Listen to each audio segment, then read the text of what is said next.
Escucha usted palabra de gracia, la palabra que edifica en la piedad.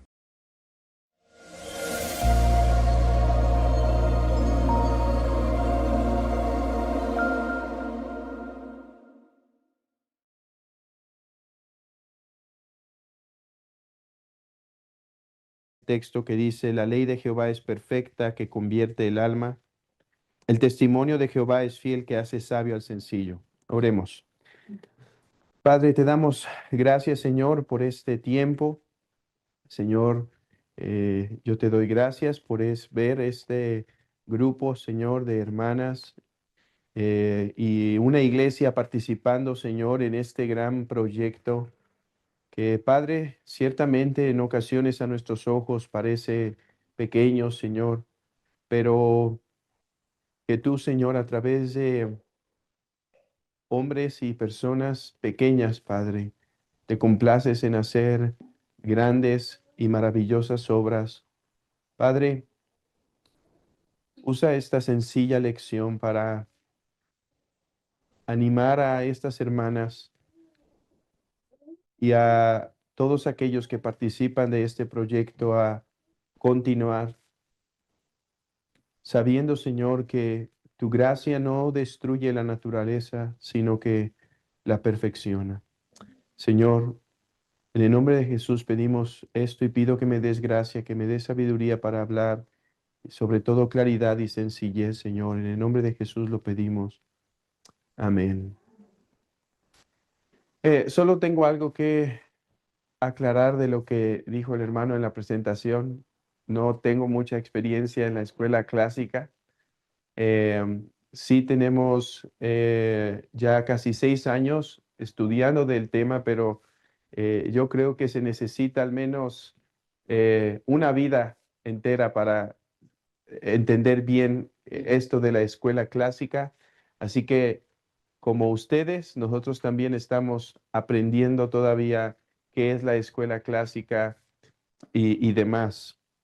Hoy quisiera traerles una breve charla, una breve exposición eh, que les traiga ánimo y que les dé fuerza, les dé aliento para lo que están haciendo, que es intentar eh, practicar los principios de la educación clásica.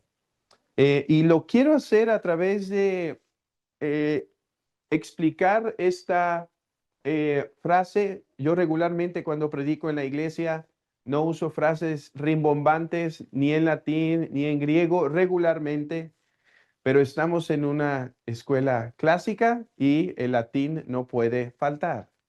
Y dice aquí en esta frase que quiero usarla como el medio para transmitir un principio, y esta la vamos a ir explicando a través de toda esta breve lección. Y la frase dice, gratia non tollit naturam, sed perfecit eam. Eh, que incluso los que no somos expertos en latín podemos entender que la gracia no destruye la naturaleza, sino por el contrario la perfecciona. ¿Qué perfecciona? La naturaleza, ¿sí?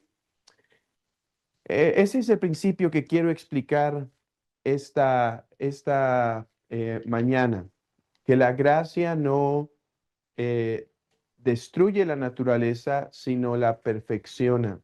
Y poco a poco van a ver qué tiene que ver esto con la educación clásica y por qué este principio puede animarlos a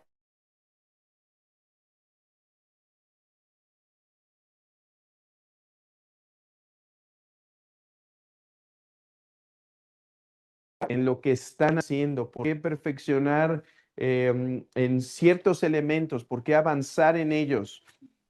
Así que a través de esta lección, esto será más comprensible. Y leí un texto que para mí es la base o el principio teológico de esto, y es el Salmo 119.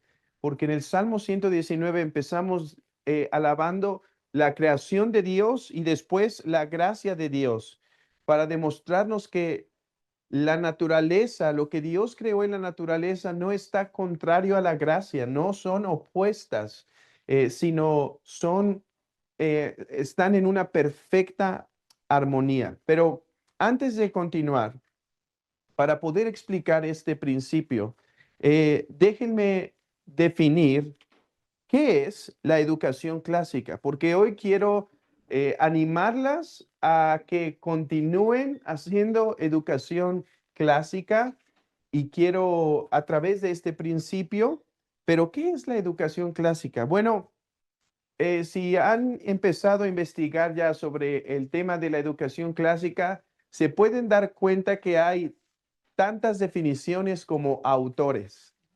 Así que no voy a proponer hoy la definición de escuela clásica, sino una que me parece útil para estos propósitos. Si algún día doy otra lección y me escuchan de educación clásica y me escuchan dar otra definición, es porque hay varias.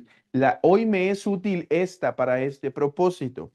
Y podríamos decir que la educación clásica es aquella educación que enseña las artes liberales. Y bueno, muchas veces las definiciones no ayudan en nada, ¿verdad? Y esta es una de ellas. ¿Qué es la educación clásica? Que es aquella que enfatiza las artes liberales.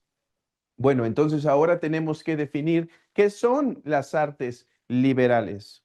Em, las artes liberales se han dividido regularmente en siete, pero si ustedes indagan en los antiguos, por ejemplo, en Quintilio, el Marsilio o en algunos otros medievales, se van a dar cuenta que a veces incluso entre ellos hay variedad. Pero digamos que las artes liberales podemos dividirlas en siete y es un término que seguramente ustedes ya conocen. Son esas artes que se conocen como el trivium y el quadrivium, que son, por ejemplo, el trivium, que es la gramática, la retórica y la lógica, o también llamada dialéctica, y el quadrivium, que es la aritmética, la geometría, la música, aunque entiéndase no música como instrumentos, sino música como la filosofía de la música, ¿sí? Y la astronomía o lo que se conoce como ciencia. A ver, esas son las artes liberales y hay diferentes métodos de enseñar las artes liberales, pero si podemos resumir esto, las artes liberales tienen el propósito de educar a la persona a fin de capacitarla en la expresión del lenguaje. Y por eso es que, por ejemplo, en estas tradiciones hay mucho énfasis en la literatura, hay mucho énfasis en los idiomas, particularmente latín y griego, en la gramática, en la lógica, porque lo que se está intentando hacer en la escuela clásica y en las artes liberales es capacitar al niño para poderse expresar de la mejor manera. Bueno, ¿por qué artes liberales? ¿Por qué se llaman artes liberales? Hugo de San Víctor, que será un compañero para esta sesión, Hugo de San Víctor explica que hay diferentes razones por las cuales se llamaron artes liberales. Y una es, por ejemplo, porque se requiere un espíritu libre para estudiarlas. ¿Qué se refiere esto de un espíritu libre? Eh, un espíritu libre, según Hugo de San Víctor, es aquel que no se encuentra atado a las cosas de este mundo, sino puede darse al estudio de cosas más elevadas. Por eso él dice, se llaman artes liberales, porque solo los que no están atados a las cosas de este mundo pueden dedicar su espíritu a las cosas más elevadas. Em, Eso era lo que hacían los filósofos, ¿no es cierto? Em, Platón, por ejemplo, decía que la filosofía era aquella que solo un hombre que no tiene tanta pasión por las cosas materiales puede practicar. Porque si lo que le interesa en este mundo son las cosas materiales, son las cosas físicas, la ganancia, la fama, entonces nunca podría ser un filósofo, nunca podría practicar las artes liberales. De hecho, Platón decía que, vean esta contradicción en Platón, o no contradicción, sino problemática que Platón veía. Él decía que eh, el gobierno debía estar presidido, la república debía estar presidida por filósofos, porque el filósofo es el hombre más libre de espíritu que puede tomar las mejores decisiones y guiar correctamente. Pero ¿qué es lo que pasa? Dice, pero bueno, si el filósofo se vuelve gobernador, entonces ya no podrá ser filósofo, porque naturalmente va a tener que estar metido en cuestiones de poder y se va a corromper. Em, entonces, las artes liberales, según la tradición, requieren un espíritu libre y por eso se llamaron así. Bueno, Hugo de San Víctor dice que hay otra razón por la cual las artes liberales se llaman así, y es que solo los libres pueden practicarlas. ¿A qué se refiere con que solo los libres? Recuerden que en la antigüedad, el 98% de la sociedad en el tiempo de la Roma clásica eran esclavos prácticamente, así que solo el 2% que eran acaudalados podían pasar tiempo estudiando. Por eso se llamaban artes liberales, porque eran las artes que los libres podían estudiar. Bueno, estas definiciones son buenas, pero hay una que Hugo de San Víctor prefiere y que es la, yo creo, la mejor. Y es que las artes liberales tienen el propósito de liberar al hombre. Las artes liberales tienen el propósito de quitar la rudeza del hombre, la rudeza, no hablo de la varolinidad, sino la tosquedad del espíritu. Eh, las artes liberales tienen el propósito de tomar a una pequeña criatura y pulirla de cierta manera, digamos, quitando un grillete que tiene por su naturaleza, quitando, digamos, la flojera o la falta de disciplina, se lo quitamos, pero no solo le quitamos esos hábitos malos, sino que las artes liberales empiezan a nutrirlo para que, como una pequeña flor, aquellos niños eh, liberen su polen, liberen su belleza. Las artes liberales, vean esto, las artes liberales tienen el propósito de agarrar una ostra y sacar la perla que hay dentro. Entonces, uno tiene que ir al mar, uno tiene que profundizarse en el mar, uno tiene que agarrar la ostra y después tiene que llevarla, tiene que agarrar un instrumento de fierro y fuertemente abrirlo y con cuidado meter una pinza para tomar la perla. Eso hacen las artes liberales.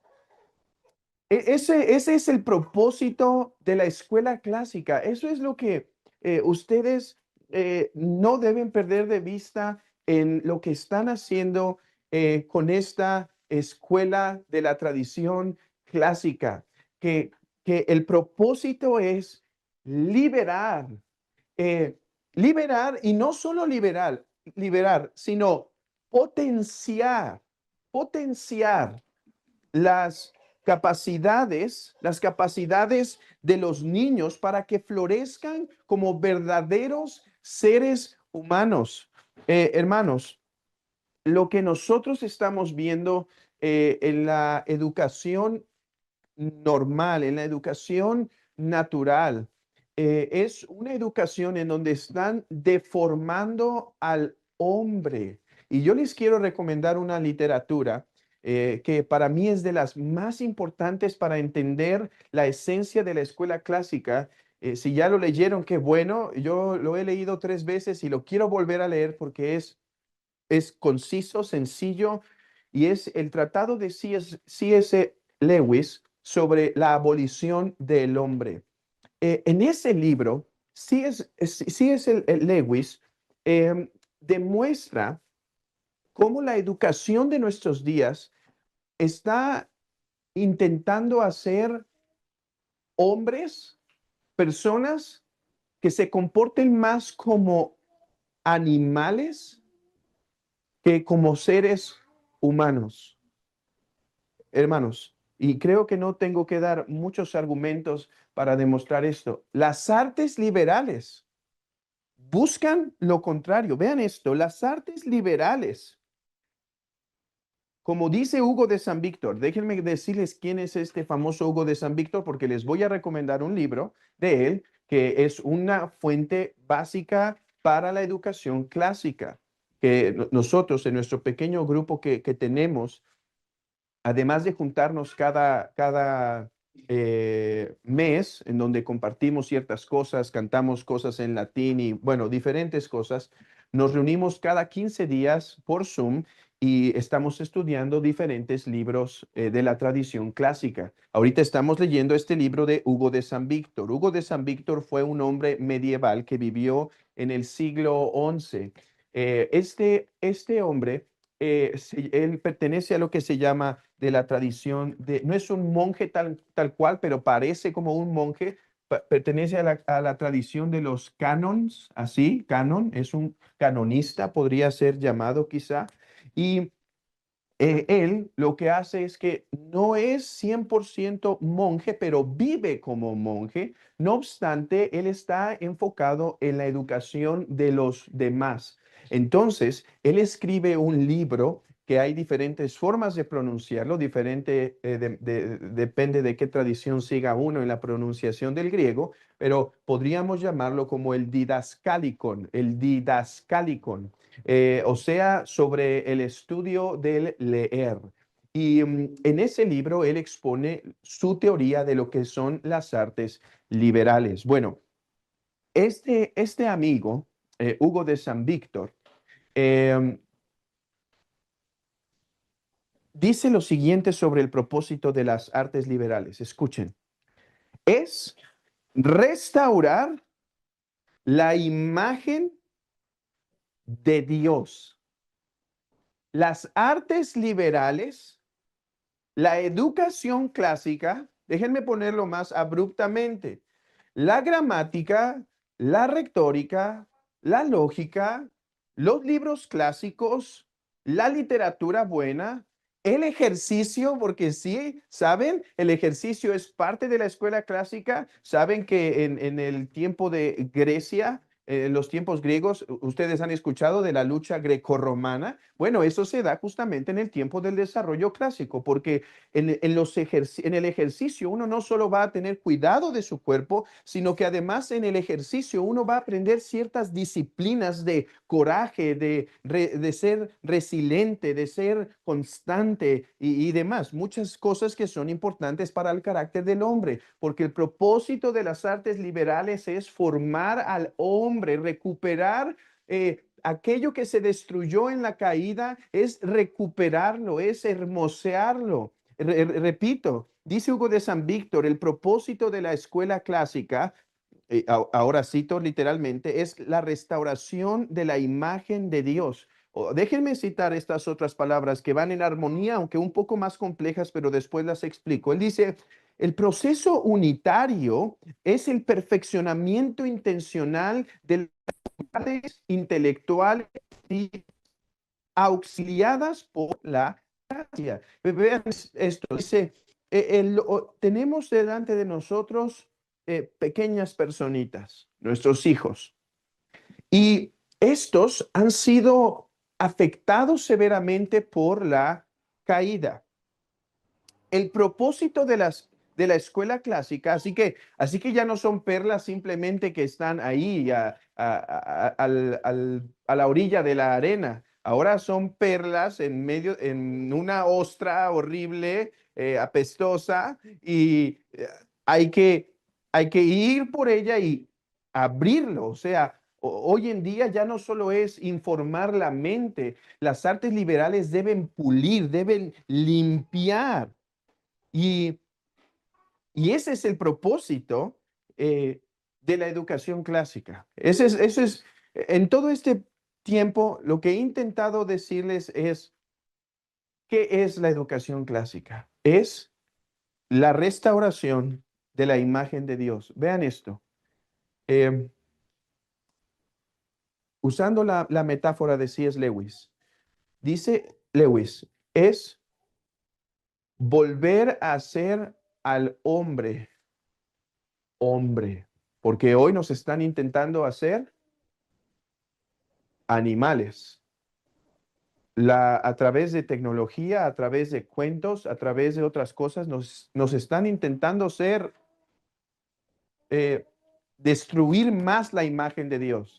La imagen de Dios ya ha sido afectada. Bueno, la están intentando cada vez más demoler. Las artes liberales buscan restaurar esto. Ahora, aquí viene nuestro principio. Todo esto ha sido para crear un problema en su mente. Hoy quiero crear un problema en su mente y espero que lo resolvamos. ¿Cuál es el problema que quiero poner delante de ustedes? Si las artes liberales tienen el propósito de restaurar la imagen de Dios, si las artes liberales tienen el propósito de liberar al hombre para que florezca, para que sea aquello que Dios quiere que sea, ¿no contradice esto el Evangelio? Jesús dijo en Juan 8, si el Hijo os libertare, seréis verdaderamente libres.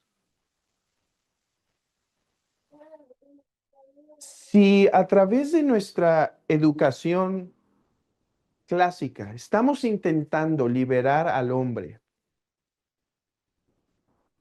¿no estamos en un sentido yendo en contra del Evangelio?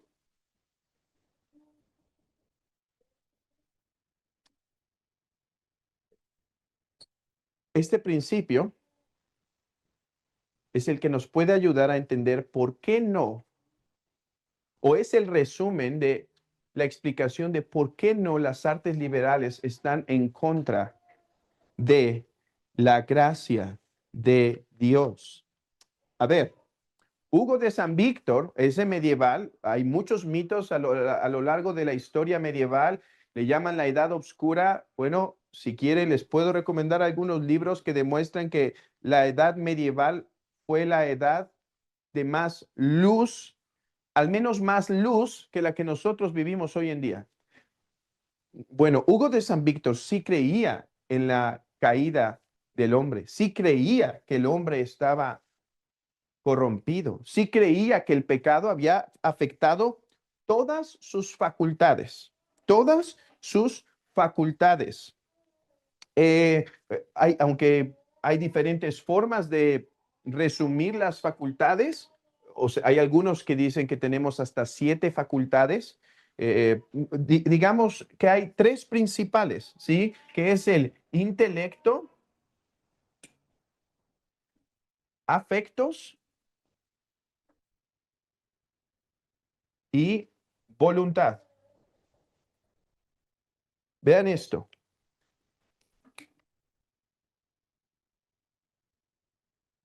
Cuando Dios creó a Adán con intelecto, afectos y voluntad, este intelecto, afectos y voluntad estaban gobernados por la santidad y la verdad.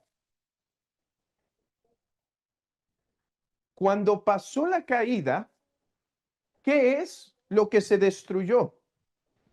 No se destruyó el intelecto, el afecto y la voluntad. Hoy en día nosotros todavía tenemos esas facultades. ¿Qué se destruyó? ¿O qué se corrompió? La santidad y la verdad.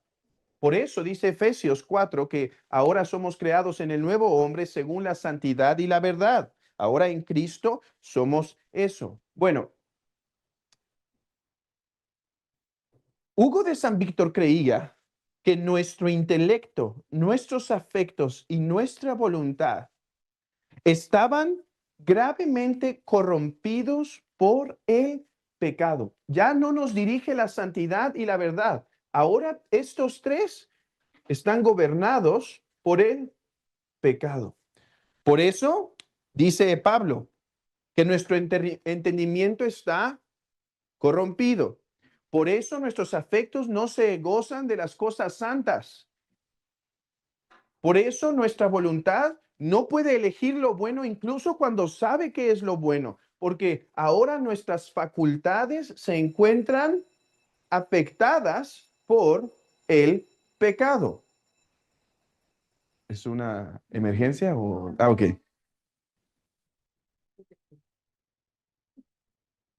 Entonces, Hugo de San Víctor dice, el hombre está en esta condición. Vean esto. Las artes liberales, las artes liberales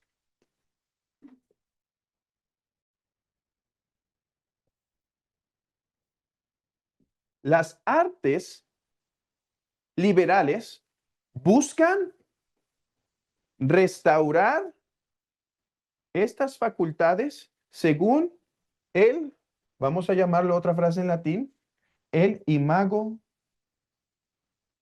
Dei.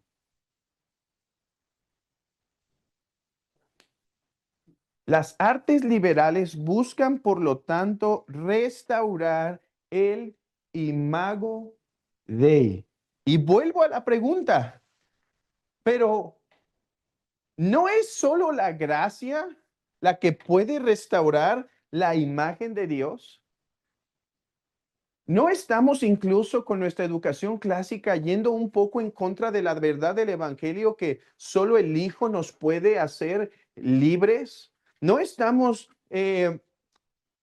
yendo un poco en contra de eso? Y entonces, no caeremos, no confundiremos a nuestros hijos al restaurar la imagen de Dios en ellos por medio de la educación clásica. ¿No los estorbaremos para que de repente piensen que no necesitan el evangelio? Bueno, aquí es donde necesitamos un pequeño ejemplo. Y este ejemplo ya no es de la era medieval, ya es de los puritanos, en los siglos XVII.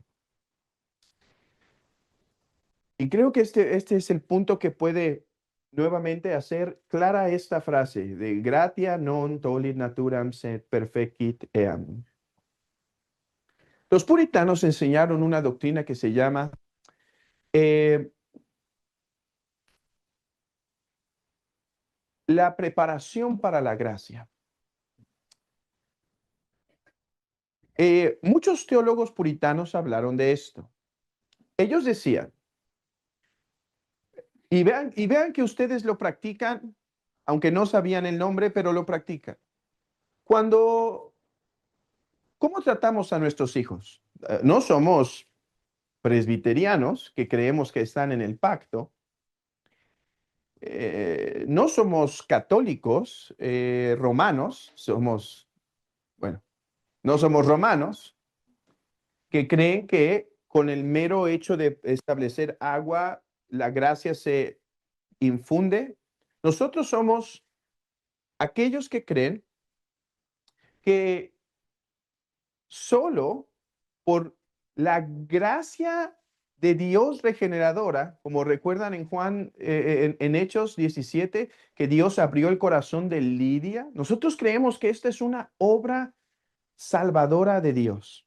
No obstante, ¿qué hacen con sus hijos? Día con día. Ustedes les predican el evangelio, los llevan a la iglesia incluso cuando no quieren ir, les ¿Les retienen su pecado o los dejan en su pecado? Ah, estoy descubriendo que mi hijo está practicando esto. No pasa nada, no es cristiano. Y si Dios lo va a salvar, va a ser por una obra soberana. No quiere ir a la iglesia, que no vaya. No quiere leer la escritura. No, nosotros creemos en lo que se llaman medios por los cuales Dios puede traerlos a salvación. Eso es lo que los puritanos llamaron por la gracia preparatoria. A ver, no son la gracia preparatoria. Ya se me acabó el espacio.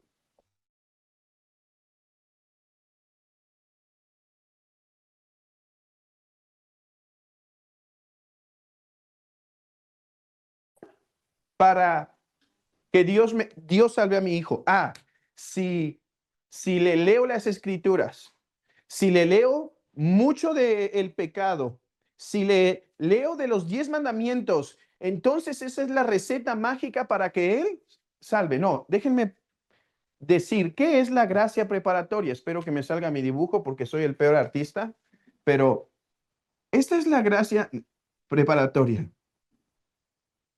Bueno, no, tengo que explicar mi dibujo y ahí es donde se demuestra que no soy buen dibujante. La gracia preparatoria es la doctrina de un terreno. Un terreno. En ese terreno hay muchos cardos y espinos. Puede ser que llueva. Puede ser que llueva y ¿qué va a salir? Si yo no trabajé en cuidar a esa tierra, van a salir más cardos y espinos. Pero si yo limpié esa tierra y cuidé de ella, entonces pueden salir fruto. Vean, la lluvia no la puedo manejar yo. Esa solo la puede enviar Dios. Pero uno puede preparar el terreno. Déjenme ponerlo así. Hermanos, Dios puede salvar a un niño en una casa donde sus padres eran drogadictos, donde el niño nunca recibió la Biblia y un día escuchar el evangelio en las calles y salvar. Dios puede hacer eso. Pero Dios también se complace no solo en salvar a Pablos, también se complace en salvar a Timoteos, los cuales desde pequeño le habían instruido de las sanas escrituras, de la verdad de Dios, y entonces en un momento Dios decidió hacer esto. De hecho, ese principio se enseña en 1 Corintios 7, cuando dice que no conviene que cuando hay dos personas, un matrimonio, y el hombre es salvo, dice, no dejes a la mujer porque qué tal si tu familia puede ser santificada por ti. ¿Qué quiere decir? No, el hombre no la va a salvar, pero qué tal si con su devoción diaria, con su lectura, con sus cánticos, con el orden que él tiene, es el medio por el cual Dios trae a la familia la salvación. Bueno, esta es la famosa doctrina puritana, a veces mal entendida de la preparación de la gracia. Repito, la preparación de la gracia no es sigue este ejemplo, sigue esto, sigue esto, haz esto, o si no sientes esto verdaderamente todavía no estás listo. Algunos cayeron en ese error. No, si no estás llorando por tu pecado mucho, entonces no estás listo. No, yo cada domingo me puedo parar en el púlpito y decir, si hoy tienes un dolor por tu pecado y quieres a Cristo, hoy puedes venir a salvación. No tienes que pasar por un proceso. No, la gracia preparatoria no es esto, es la enseñanza que Dios usa medios y Dios usa familias para llevar a nuestros hijos a su gracia. Entonces, este ejemplo nos sirve para entender las artes liberales, porque en un sentido, las artes liberales son esa gracia preparatoria en el aspecto formativo de nuestros hijos. Déjenme ponerlo así. Las artes liberales son parte de esa gracia preparatoria. Porque en las artes liberales, nosotros estamos interesados en enseñar a nuestros hijos a través de gramática, lógica y todo lo que ustedes saben, lo bueno, bello y verdadero. Lo bueno, lo bello y lo verdadero. Y por lo tanto, las artes liberales nunca van a lograr, vean esto, en esto quiero ser muy claro, las artes liberales por sí mismas nunca van a restaurar plenamente la imagen de Dios. Eso solo lo hace la gracia soberana. Pero las artes liberales sí son esa preparación, sí es ese trabajo que Dios nos manda hacer para que nuestros hijos en la gracia de Dios algún día puedan recibir la lluvia que los transformará y entonces estarán equipados para dañar más el reino de las tinieblas. Déjenme darles dos ejemplos claros de esto. Las artes liberales tienen el propósito de que nuestros hijos aprendan a usar bien la razón. Para eso es la gramática. ¿Saben que una de las razones por las cuales debe haber fuerza en una escuela clásica en los lenguajes? Y de hecho hay escuelas clásicas que solo giran alrededor casi del puro latín, porque no solo es aprender a decir frases rimbombantes en alguna ponencia, sino la gramática te empieza a forzarte a tener lógica en tu cerebro. Y eso refuerza entonces lo que se llama la dialéctica. Nosotros queremos, hermanos, que nuestros hijos sean aquellas personas que tienen un razonamiento agudo. Allá afuera, Satanás, ¿saben qué quieren hacer? Quieren que nuestros hijos, Satanás quiere que nuestros hijos usen su cerebro de la forma más incorrecta. Déjenme ponerles un ejemplo. Vean a un niño que pueda ser educado en las artes liberales y un niño que está siendo allá afuera educado para usar mal su razón. Miren esto. El niño que está siendo educado allá afuera para usar mal su razón puede decir, ¿y de dónde salió todo? De la nada. Pero si de la nada nada es, eso es ilógico, eso es contradictorio. Y puedes tener grandes científicos muy educados en ciertas áreas, pero teniendo que decir ante una audiencia de miles de personas, ¿y de dónde salió el mundo? Pues de la nada salió. En cambio, aquellos niños que están siendo preparados para usar bien su intelecto, sus afectos y su voluntad a través de los medios que Dios nos da, como las artes liberales, la iglesia y otras cosas, Él podrá decir, es ilógico, como incluso un hombre que fue educado en las artes liberales como Aristóteles, es ilógico pensar que este mundo no es sostenido por un ser. Ahora, vean, eso no quiere decir que ya serán salvos porque pueden reconocer la existencia de Dios. Los demonios también saben que Dios existe. Todavía necesitamos ir a la iglesia y orar y decir, Señor, convierte a mis hijos. Hazles que esta sabiduría que tienen de que comprenden la existencia de Dios les afecte porque ellos pueden saber que Dios existe y condenarse. Pero al menos, hermanos, al menos el camino está siendo preparado para que no sean personas que tengamos que luchar con ellos y decir, primero ahora te tengo que convencer que Dios existe, porque tu mente ha sido entrenada para no razonar bien, porque allá afuera te han enseñado a no usar tu cerebro de la forma apropiada. Es más, incluso la doctrina de la Trinidad. La doctrina de la Trinidad, sí hubo algunos como Víctor de, no, se llamaba, sí, Víctor, ahora olvido su nombre, pero estuvo en la misma tradición que Hugo de San Víctor. Ricardo de San Víctor se llamaba él. Él dijo que la Trinidad se podía comprobar sin la Biblia. Yo no creo eso. Yo creo que la Trinidad es una verdad que solo podemos conocer por la Biblia. Pero ¿Cómo nos ayudan las artes liberales para incluso temas como la doctrina de la Trinidad? Vean esto. Me gusta lo que dijo alguien. Hay personas que les cuesta tanto trabajo. Ahora, la Trinidad es algo muy difícil, como vamos a ver hoy en estas conferencias que vamos a tener. Es un misterio, nadie lo comprende. Pero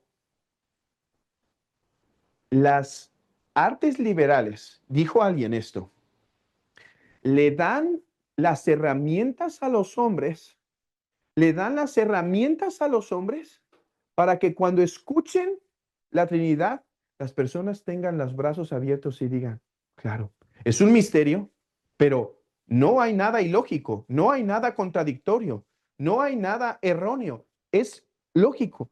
Las manos están abiertas, pero cuando han sido mal enseñados, las manos están cerradas, hermanos. Y quiero decirles algo, el gran desarrollo cristiano, el gran desarrollo cristiano siempre tiene como acompañante las artes liberales. Es por eso que se me pone la piel chinita siempre que hablo de esto. Porque Dios no destruye la naturaleza. Él no va a destruir la educación clásica que le estás. Para ser cristiano, él no va a tener que decir, ah, no, ya tengo que dejar de usar mi cerebro para ser cristiano. No. Las artes liberales, la gracia no va a destruir la naturaleza.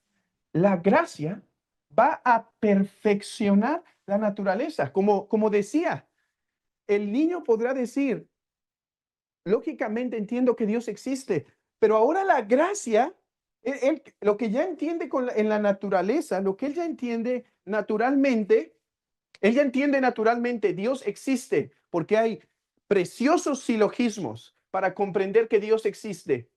Bueno, la gracia no va a venir a decir, no, ¿qué crees? Para ser cristiano tienes que echar el cerebro a la basura. No, va a decir, ahora la gracia va a usar este conocimiento, va a usar este conocimiento y va a decir, ahora te doy gracia salvadora para que no solo creas que Dios existe, sino lo reconozcas como tu creador. La gracia no destruye la naturaleza, la gracia la va a perfeccionar. La gracia, las artes liberales no tendrán que ser echadas al bote de basura cuando nuestros hijos crean. Van a poder ser potenciadas para avanzar el reino de Dios, de la misma forma con la Trinidad. Ok, ahora puedo comprender conceptos un poquito más complejos. Hoy es difícil y uno tiene que ir con pasos muy básicos en las iglesias para enseñar la Trinidad, porque nuestra cultura, no pinta muy bien, me estoy acabando sus plumones, perdonen. Eh, Nuestra cultura no recibió artes liberales. Nosotros no fuimos educados así. Bueno, ¿qué, qué es lo que hará, tenemos que hacer muchas veces en las iglesias, enseñar conceptos básicos, ¿sí? Para poder enseñar la Trinidad, muy básicos.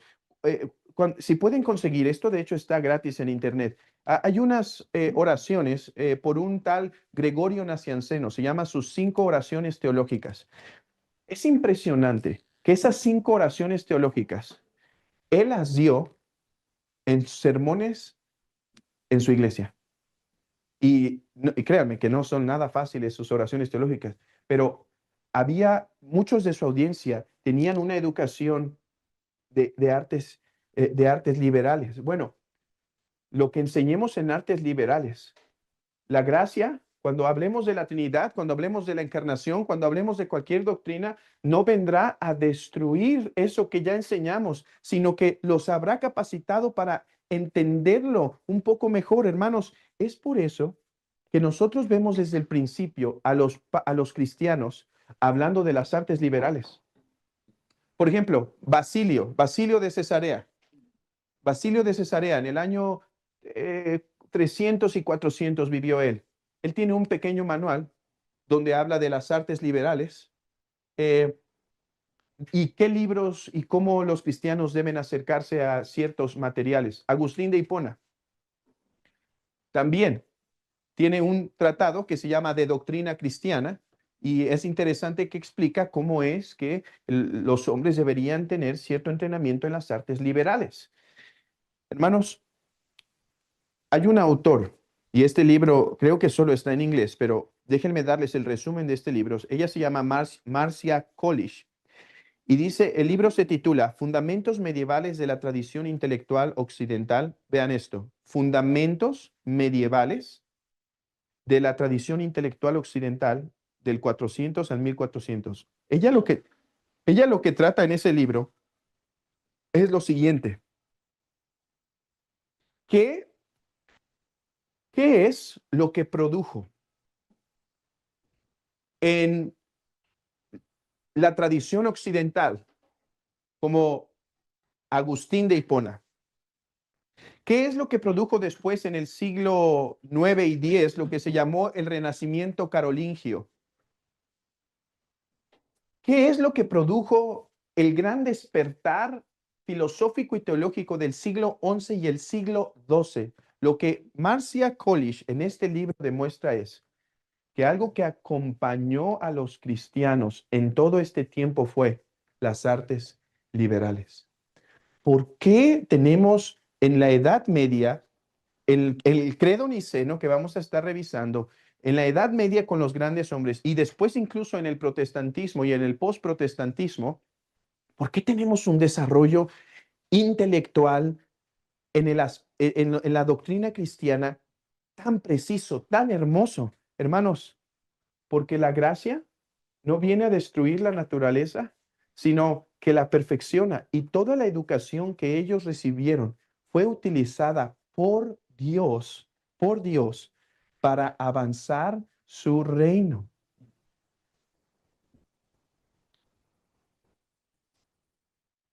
Hermanos,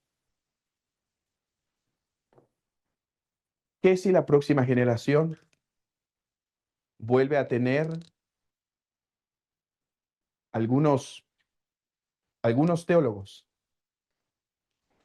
¿Qué si la próxima generación le toca tener a no solo a un Basilio? Yo les quiero decir algo, hermanos. Yo no conozco un teólogo en nuestros días en Latinoamérica que merezca el nombre de teólogo. Y no creo que nos tocará quizá en nuestra generación. ¿Saben qué pienso? Quizás son nuestros hijos los que van a poder ser llamados teólogos, pero quizá es en estos, entre estas escuelas, que niños bien preparados podrán ser los próximos que defiendan la fe con firmeza. Pero no solo eso, ¿qué tal si Dios nos bendice con una Macrina? ¿Quién fue Macrina? Macrina fue la hermana de Basilio. Y Macrina le dijo, ella no se quería casar, su papá hizo un contrato, se terminó casando, el hombre se muere para bien de ella y ella dijo, papá, yo estoy casada con él eternamente, así que ya me quedo en la casa. Y ella con su madre, si no me equivoco, no voy a decir el nombre de su madre porque me voy a equivocar de ella, pero Macrina educó a su hermano Basilio, y Basilio es lo que se llama, está en medio entre los que se llama los tres grandes capadocios.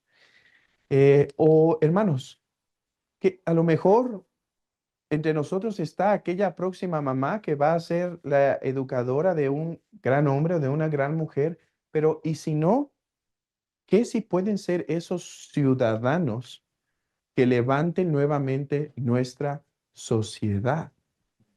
Yo no creo que todos nuestros hijos o que las artes liberales solo son para aquellos que van a ser teólogos o filósofos. Espero que salgan algunos de ellos, pero no creo que todos van a ser. No obstante, hermanos, la diferencia, la diferencia de lo que pasó en Europa y lo que pasó en Estados Unidos, del desarrollo social que hubo, del desarrollo tanto económico como moral, de una sociedad que glorifique el reino de Dios, se basa también en este principio, que la gracia no destruirá la naturaleza, sino que la perfeccionará y que nuestros hijos sean parte de ello. Me gusta lo que dice Lutero en la oración del Padre Nuestro, cuando dice, Padre nuestro que estás en el cielo, santificado sea tu nombre, venga tu reino, hágase tu voluntad. Él dice, el pan nuestro de cada día, dánoslo hoy. Él ora, él comenta que cuando nosotros oramos eso, no solo oramos para que tengamos el pan ahí, sino para que también nosotros podamos ser parte de esa sociedad que permite que el pan esté allí. No solo necesitamos pastores y teólogos, necesitamos hombres que estén allá afuera, bien educados en cualquiera que vaya a ser su área en su vida, pero que estén aportando para la construcción de una sociedad que glorifique al Señor. Que el Señor nos ayude en esta gran labor. Déjenme orar por ustedes y concluir así. Padre, gracias por este tiempo y gracias por mis hermanos, mis hermanas que están queriendo avanzar tu reino, Señor, en esto. Señor, da gracia, Padre, para ellas, dales ánimo al saber que están haciendo una labor no en contra de tu evangelio, sino a favor de tu evangelio por medio de este trabajo que ellas hacen. Anímalas, dales fuerza, sígueles dando recursos, síguelas capacitando para que, Señor, en este país, Señor, aquí en Costa Rica, pueda oírse, Señor, en las futuras generaciones, que de un pequeño lugar, que quizá ahora nadie sabe, tú levantaste esos pequeños hobbits que van a destruir, Señor, y van a herir el reino de las tinieblas. Usa, Señor, úsanos nosotros que somos insignificantes para conseguir grandes cosas para el avance de tu reino. Sé con nosotros, Señor, y sé con ellas, Padre. En el nombre de Jesús lo pedimos. Amén. Palabra de Gracia llega a ustedes por el aporte de individuos y organismos comprometidos con la defensa de la fe. Para más información, comentarios o consejería, visita nuestra página de internet www.ibrg.mx, donde encontrará acceso a este y muchos recursos más que ponemos a su disposición para la edificación de la fe. Nuevamente le recordamos nuestra página de internet www.ibrg.mx. También encontrará gran cantidad de temas y estudios bíblicos para la edificación espiritual de su vida en el sitio web www.sacrateología.org, un sitio para la fe que busca entender. La invitamos a conocer la Vía Clásica en www.laviaclásica.com, donde podrá descubrir muy interesantes artículos, reflexiones y cursos para la crianza y la educación cristiana en casa. Le exhortamos atentamente a escuchar nuestras transmisiones regulares en este canal por Nova Radio en www.facebook.com/Nova Radio MX, todos los sábados a partir de las 10 de la mañana y los domingos por la Campesina de 10 a 11 a.m. en el 97.7 de FM en la ciudad de Los Mochis, Sinaloa. No olvide ver y escuchar nuestras transmisiones en vivo el último jueves de cada mes en este canal por Nova Radio en www.facebook.com/Nova Radio MX /live-videos, donde también podrá interactuar con nosotros en tiempo real. Dios les bendiga.